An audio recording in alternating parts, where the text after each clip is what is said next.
भीम टेकड़ी अमरावती। हाल ही में यहाँ पे एक श्रामणेरी प्रव्रज्य शिविर का आयोजन किया गया था। अमरावती के उपासक उपासिकाओं को पूज्य भिक्षुनी संघ के मार्गदर्शन में धम्मदेसना श्रवण करने का अनुपम सौभाग्य प्राप्त हुआ। 20 फरवरी से लेकर 30 अप्रैल तक भीम टेकड़ी अमरावती की पावन भूमि पर चल रही यह धम्मवाणी उपासकों के जीवन को रूपांतरित करने वाला एक अनुभव बन गई। पूज्य भिक्षुनी अभिज्ञा जी ने उपासकों को बताया कि एक सच्चा उपासक कैसा होना चाहिए। तो चलिए आज के इस वीडियो की हम शुरुआत करते हैं। शरणं गच्छामि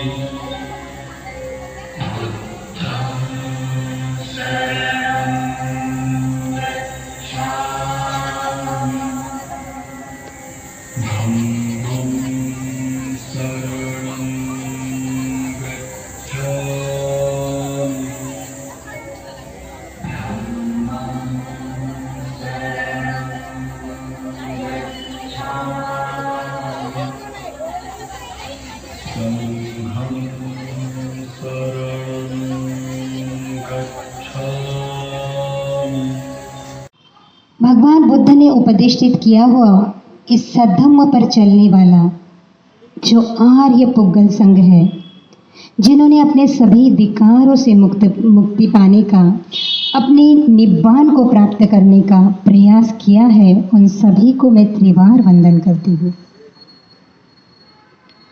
तो वो होता है जो अपने जो जीवन है उस जीवन में जब वो अपना होश संभालता है तो अपनी जो भी आवश्यकता है उस आवश्यकता को पूर्ण करने का प्रयास करता है। जो भी उसकी सांसारिक आवश्यकता है, जैसे छोटा बच्चा है तो माता पिता चाहते हैं कि वो छोटा सा बच्चा बहुत अच्छा सा पढ़े लिखे, तो उसको बहुत अच्छे से स्कूल में उसका एडमिशन करा देते हैं।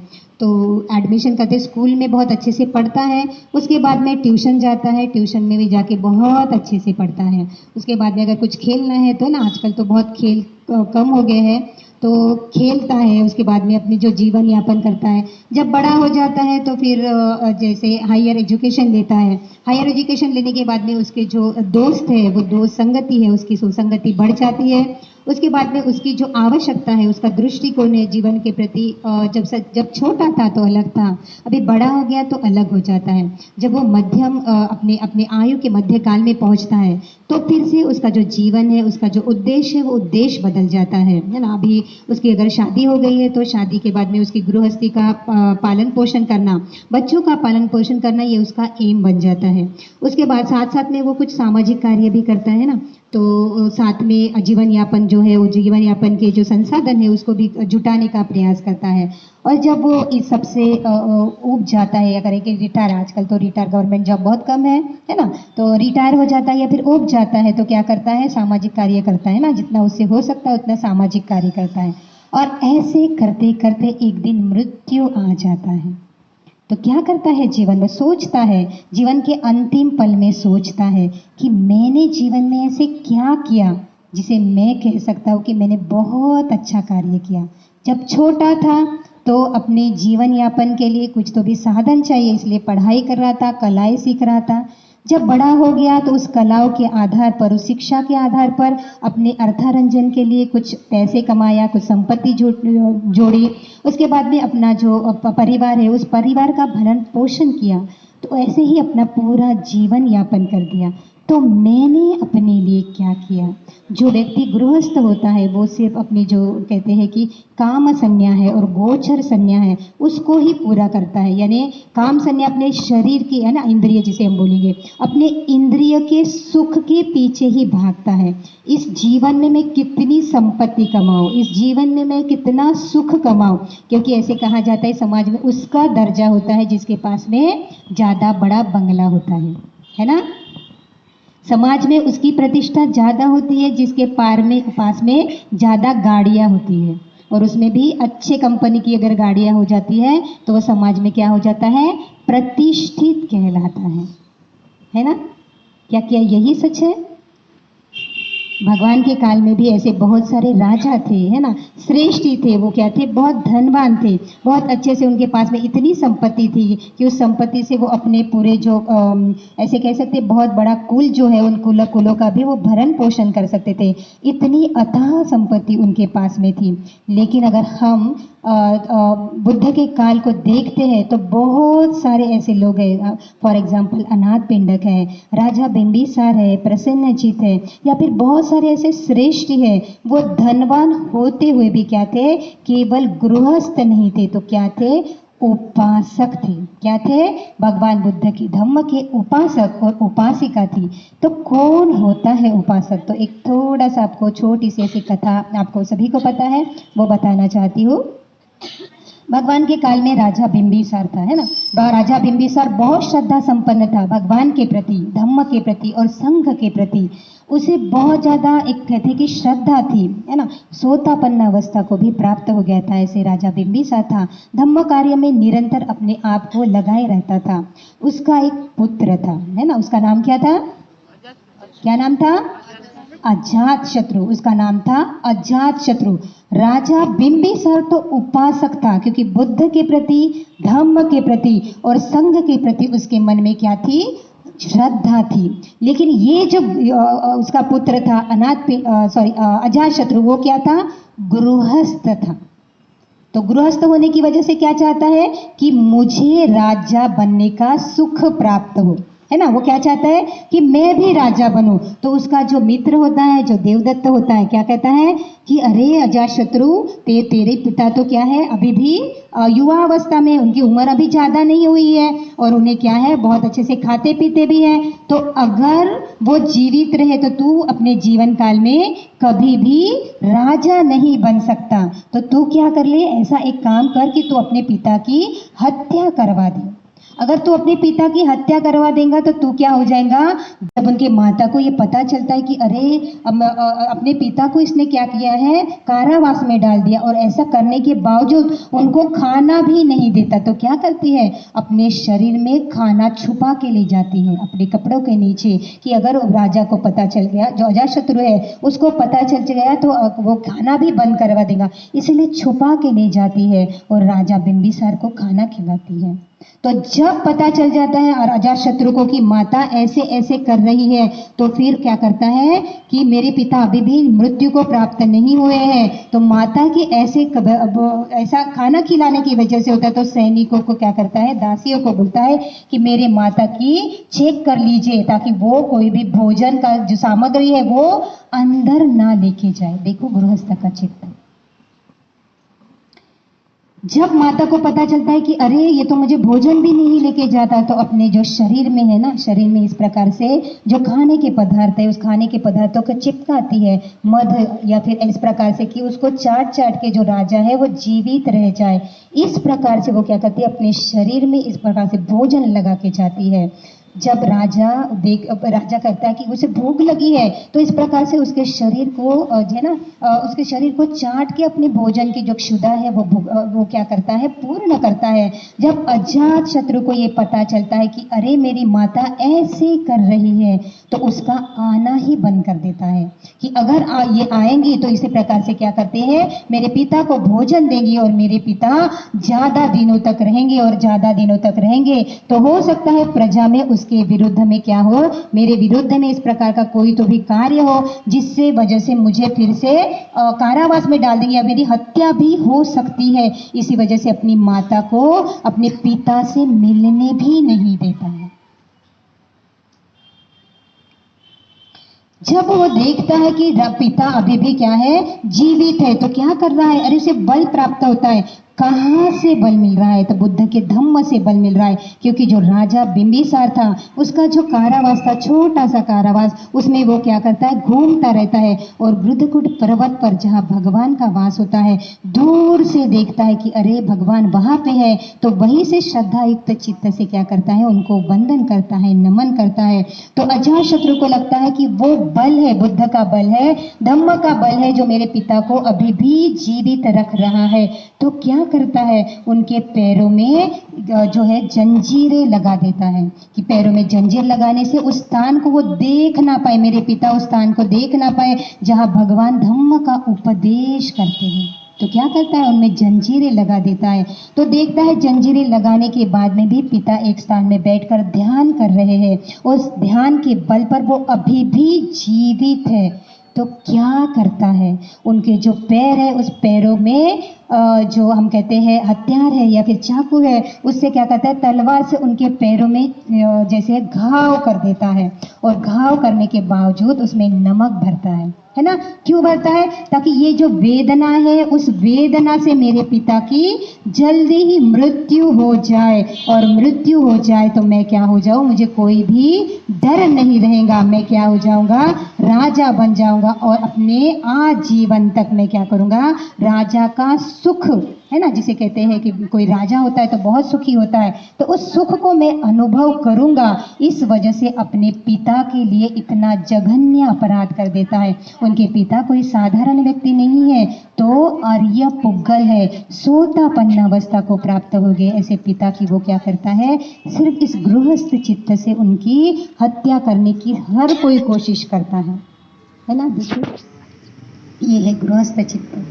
तो जब उन्हें पता, जब ऐसे होता है तो एक दिन ऐसे अपने दरबार में बैठा है, तो एक सैनिक आता है और सैनिक बोलता है उन्हें कि राजा, दो खबर है, एक अच्छी है तो एक बुरी है, तो आप क्या सुनना चाहते हैं। तो कोई भी है अच्छी खबर सुनना चाहता है ना, तो वो कहता है कि मुझे पहले अच्छी खबर सुनाओ। तो कहता है कि आपको क्या हुआ है, पुत्र रत्न की प्राप्ति हुई, आपको क्या हुआ है, बेटा हुआ है, सुपुत्र हुआ है।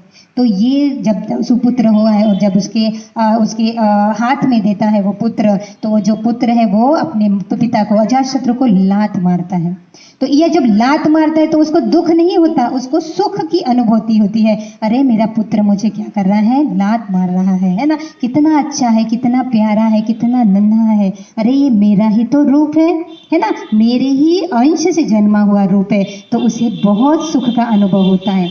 तो उस सुख के अनुभव में सोचता है, क्या सोचता है, अरे मैं भी जब जन्मा होगा तो मेरे पिता ने भी मुझे इसी प्रकार स्नेह से देखा होगा, इसी प्रकार मेरे पिता ने मुझे क्या किया होगा, प्यार किया होगा, स्नेह किया होगा, और मैंने इस प्रकार से कुछ भी क्रिया की होंगी है ना, बाल क्रिया की होंगी, तो मेरे पिता ने वैसे ही मुझे माफ कर दिया होगा। तो अभी वो चित्त जागता है, क्या कहता है, जाओ मेरे पिता को जल्दी से ऐसे छोड़ दो। लेकिन जो सैनिक होता है वो क्या करता है, ये दूसरी खबर है कि आपके पिताजी अभी इस दुनिया में नहीं रहे।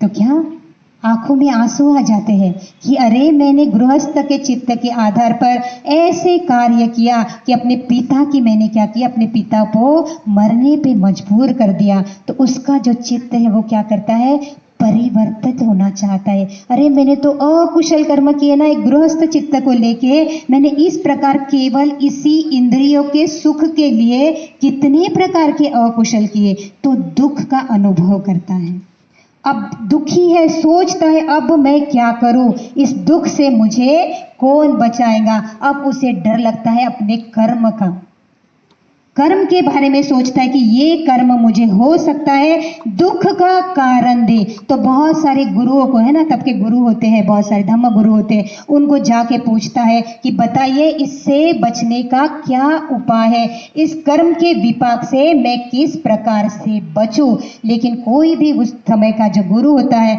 वो उन्हें सही मार्गदर्शन नहीं करता। तो अब इसे प्रश्न चिन्ह निर्माण होता है, अब मैं क्या करूं। तो जो उनको जो दरबार में जो जीवक होते हैं ना, वैद्य जीवक होते हैं, तो वो कहते हैं कि राजा अगर आप मुझे कुछ है ना, आपको अगर मैं बताऊंगा कि आपको ये व्यक्ति है जो आपको सही में मार्गदर्शन दे सकते हैं, तो क्या आप वहां पे जाओगे। तो राजा कहता है हाँ मैं जाऊंगा, बताओ वो कौन है। अभी इस दुनिया में नहीं रहे। तो क्या आंखों में आंसू आ जाते हैं कि अरे मैंने गृहस्थ के चित्त के आधार पर ऐसे कार्य किया कि अपने पिता की मैंने क्या किया, अपने पिता को मरने पे मजबूर कर दिया। तो उसका जो चित्त है वो क्या करता है, परिवर्तित होना चाहता है। अरे मैंने तो अकुशल कर्म किए ना, एक गृहस्थ चित्त को लेके मैंने इस प्रकार केवल इसी इंद्रियों के सुख के लिए कितने प्रकार के अकुशल किए, तो दुख का अनुभव करता है। अब दुखी है, सोचता है अब मैं क्या करूं, इस दुख से मुझे कौन बचाएगा। अब उसे डर लगता है अपने कर्म का, कर्म के बारे में सोचता है कि ये कर्म मुझे हो सकता है दुख का कारण दे। तो बहुत सारे गुरुओं को, है ना, तब के गुरु होते हैं, बहुत सारे धम्म गुरु होते हैं, उनको जाके पूछता है कि बताइए इससे बचने का क्या उपाय है, इस कर्म के विपाक से मैं किस प्रकार से बचूं। लेकिन कोई भी उस समय का जो गुरु होता है वो उन्हें सही मार्गदर्शन नहीं करता। तो अब इसे प्रश्न चिन्ह निर्माण होता है, अब मैं क्या करूं। तो जो उनको जो दरबार में जो जीवक होते हैं ना, वैद्य जीवक होते हैं, तो वो कहते हैं कि राजा अगर आप मुझे कुछ, है ना, आपको अगर मैं बताऊंगा कि आपको ये व्यक्ति है जो आपको सही में मार्गदर्शन दे सकते हैं, तो क्या आप वहां पे जाओगे। तो राजा कहता है हाँ हाँ मैं जाऊंगा, बताओ वो कौन है। तो जीवक जो वैद्य कहता है कि आप कहाँ पे जाइए, भगवान के पास जाइए, तथागत सम्यक संबुद्ध के पास जाइए, क्योंकि तथागत सम्यक संबुद्ध ही है जो हर एक किसी को सही मार्ग दिखाता है, हर किसी को दुख से दूर होने का मार्ग बताता है, हर एक व्यक्ति को सुखी जीवन कैसे जीना चाहे इसका मार्ग बताते हैं। तो आप जाइए और भगवान से पूछिए कि इस कर्म से बचने के लिए, इस कर्म के विपाक से बचने के लिए मुझे क्या करना चाहिए।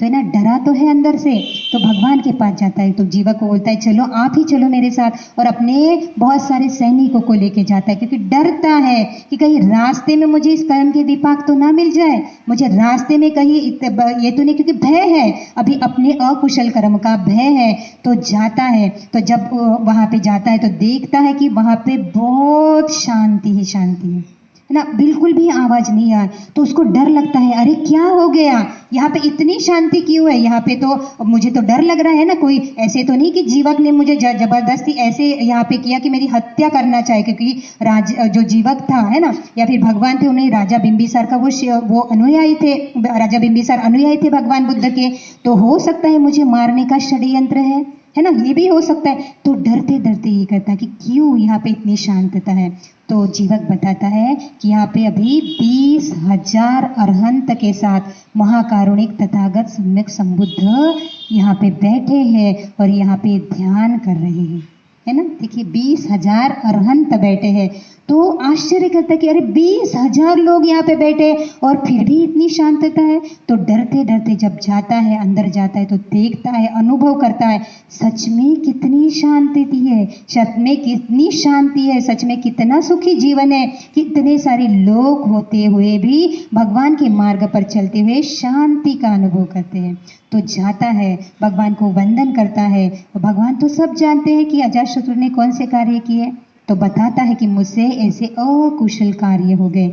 तो भगवान उसको उपदेश देते हैं, है ना, उपदेश देते हैं कि आपके कर्म, है ना, कर्म के आधार पर उसके क्या विपाक मिलते हैं। जब वो सुनता है ना, तो उसका जो चित्त है वो चित्त परिवर्तित होता है कि अरे देखो मैंने क्या कर्म कर दिए। अपने इस गृहस्थ चित्त के कारण जब मुझे समझ में नहीं आया था धम्म क्या है, तो धम्म न जानते हुए मैंने अपने जीवन में कितने अकुशल कर्म कर लिए। तो जब वहाँ पे भगवान को वंदन करता है और वंदन करते हुए उठ जाता है, तो भगवान अपने शिष्यों से कहते हैं अगर इसने यह अकुशल कर्म नहीं किया होता तो आज इसी जगह पर वो क्या होता, आर्य पुगल यानी सोतापति अवस्था को प्राप्त हुआ होता।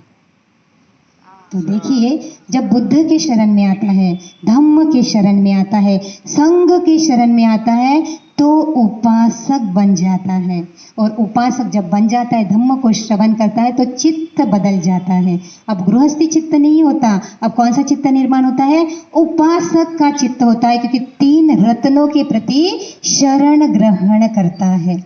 और उसके उतने पुण्य भी होते हैं कि उस क्षण में अगर उसने वो अकुशल कर्म नहीं किया होता तो वह क्या हो जाता, उसी क्षण सोतापति अवस्था को प्राप्त हो जाता।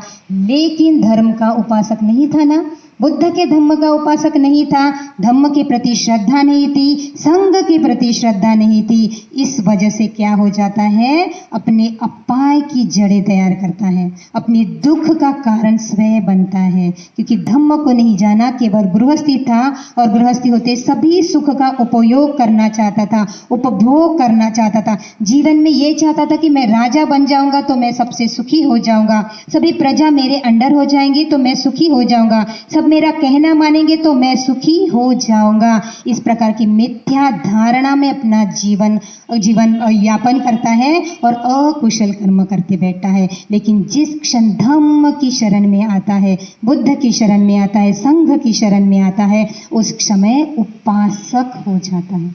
अभी समझा गृहस्थ और उपासक क्या होता है?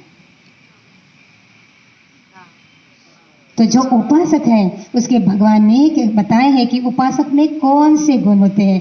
तो पहला गुण होता है उपासक में, वो क्या करता है, बुद्ध के प्रति, धम्म के प्रति और संघ के प्रति क्या करता है, शरण व्यक्त करता है, सर्वश्रेष्ठ स्थान देता है।